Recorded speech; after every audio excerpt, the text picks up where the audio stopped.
पहला बाब। यूना खुदावंद की नाफरमानी करता है।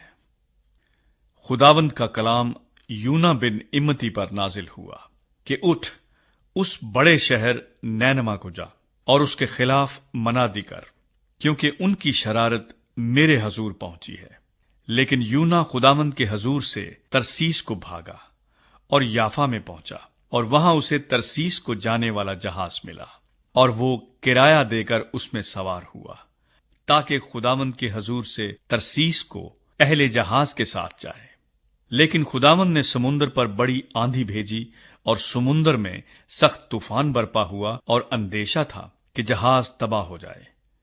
तब मल्लाह हरासां हुए, और हर एक ने अपने देवता को पुकारा, और वो अजनास जो जहाज में थीं समुन्दर में डाल दी, ताकि उसे हल्का करें। लेकिन यूना जहाज के अंदर पड़ा सो रहा था। तब नाखुदा उसके पास जाकर कहने लगा, तू क्यों पड़ा सो रहा है? उठ, अपने माबूद को पुकार, शायद वो हमको याद करे और हम हलाक ना हों। और उन्होंने आपस में कहा, आओ हम कुरा डालकर देखें कि ये आफत हम पर किसके सबब से आई। चुनाचे उन्होंने कुरा डाला और यूना का नाम निकला।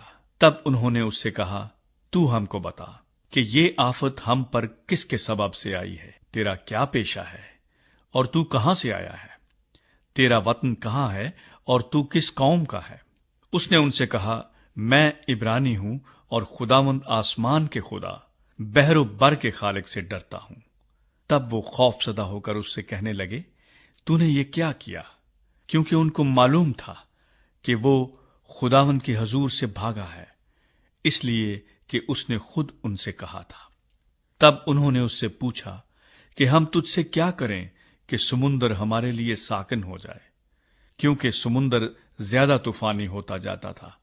तब उसने उनसे कहा, मुझको उठाकर समुन्दर में फेंक दो, तो तुम्हारे लिए समुन्दर साकिन हो जाएगा, क्योंकि मैं जानता हूं कि ये बड़ा तूफान तुम पर मेरे ही सबब से आया है।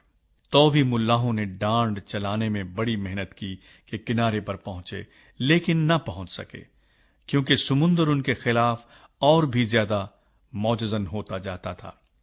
तब उन्होंने खुदावंद के हजूर गिड़गिड़ाकर कहा, ऐ खुदावंद, हम तेरी मिन्नत करते हैं कि हम इस आदमी की जान के सबब से हलाक ना हों, और तू खून नाहक को हमारी गर्दन पर न डाले, क्योंकि ऐ खुदावंद, तूने जो चाहा सो किया।